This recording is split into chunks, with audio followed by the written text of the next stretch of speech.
Have you ever had a bad day on the job? Here are some things I learned in some of my worst days as a plumber.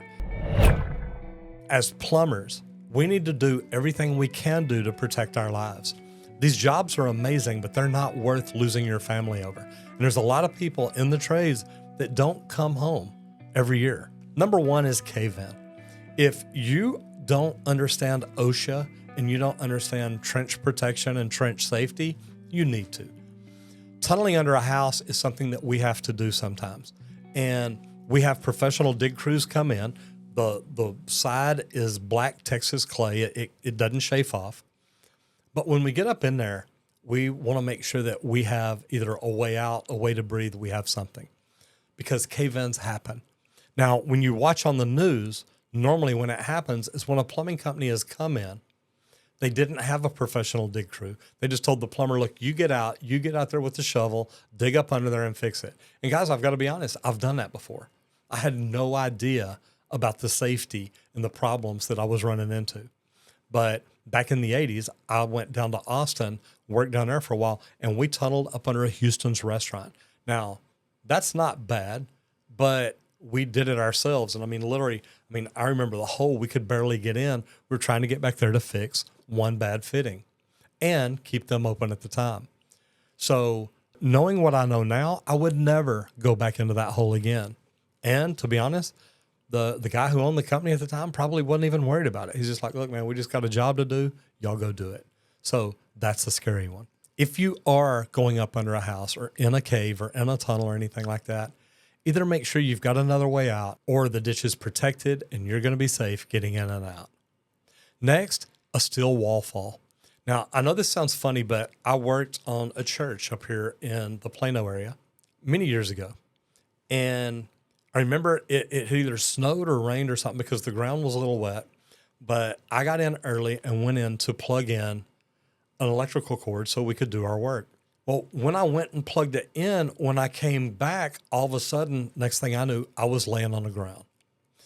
What happened is there was a steel tilt wall there, and it slipped and fell. And it had been leaned up against the building, and I don't know if the wet ground did it or what, but literally I am pinned down on the ground with my arm up under me, and I've got this block of steel laying on the back of my shoulders, I guess. And that was scary because I just wanted out. And luckily they were able to get enough people over there to lift it up. And then they pulled me out. I did mess up one of my shoulders. I had to have it operated on. But, it's a scary thought to know that a steel wall can be built and fall over. And literally, if it would have been a few inches higher, it probably would have crushed my head, even though I had a hard hat on.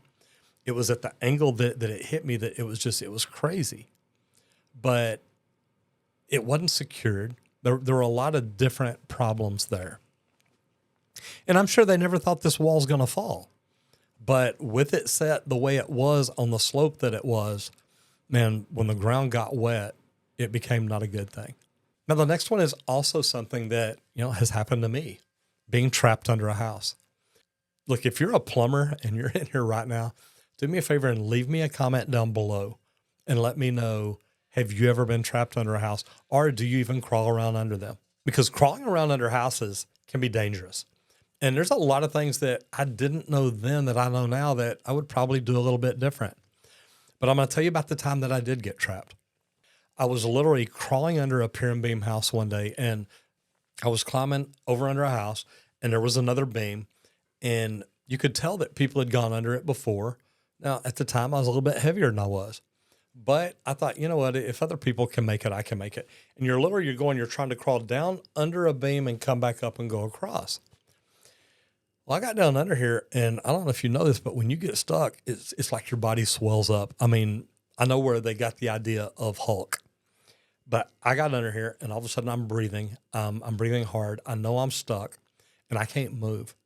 Now, this is back before cell phones, so I didn't have a cell phone with me. But I am literally, I'm tunneled in and come under this beam, and I've gotten a spot where I can't go forward and I can't go backwards. And I panicked. I did, guys. I freaked out. But I was able to reach back. I had a long screwdriver in my pocket. And what I ended up doing was literally taking that screwdriver and digging out the dirt out from under my chest and moving it out of the way. Now, I'm trapped. I mean, literally, my back is under a beam. It's not going forward, not going backwards, right between my belt and my shoulder blades. So I'm taking this big screwdriver and I'm digging out the dirt underneath me. And I finally got out the dirt enough that I could back up. I didn't even want to go forward at that point. I wanted to get out of there.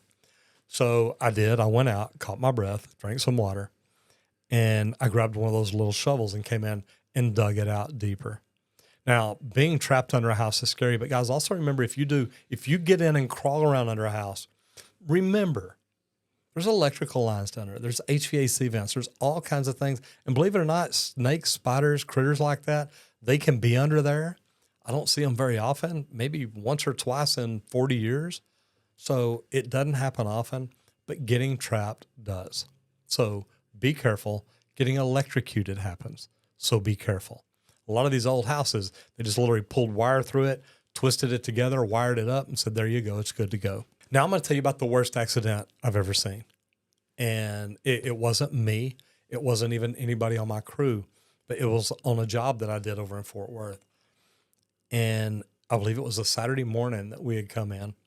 And a couple hours later, they like shut the job down. They're like, everybody go home.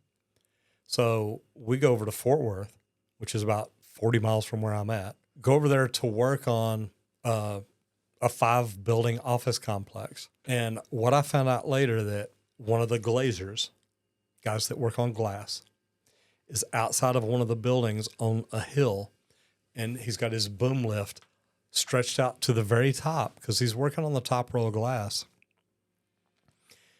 And the boom lift slipped in the mud because the morning dew. So it wasn't really muddy, but it was just wet enough that the grass and the dirt had a slippery surface. And he goes up in this boom and he turns it up and he gets up there and just gets started on working. And all of a sudden that boom slips and falls and then slams him down. And guys, to be on a job site where a death happens to a fellow tradesman is hard. So I want you to understand, always look at everything. Always think about everything. I know that first thing in the morning, we want to get up there and we want to get the job done. We want to hurry up, but maybe waiting for the morning dew to go away, maybe waiting for it to not be as wet or as slippery. Cave-ins are dangerous. Plumbers, we face them all the time. The steel wall falling on me makes me look at everything every time I walk around a job site, because you never know what could fall on you. Being trapped under a house, that'll scare you. It gets really hard to breathe when you're down there and you can't move. And then the boom lift, to know that another construction worker died on the job, giving his life just to build a project. So think about everything we do and be safe, because people die in the trades every day. And having a bad day is not good, but be careful out there in everything you do.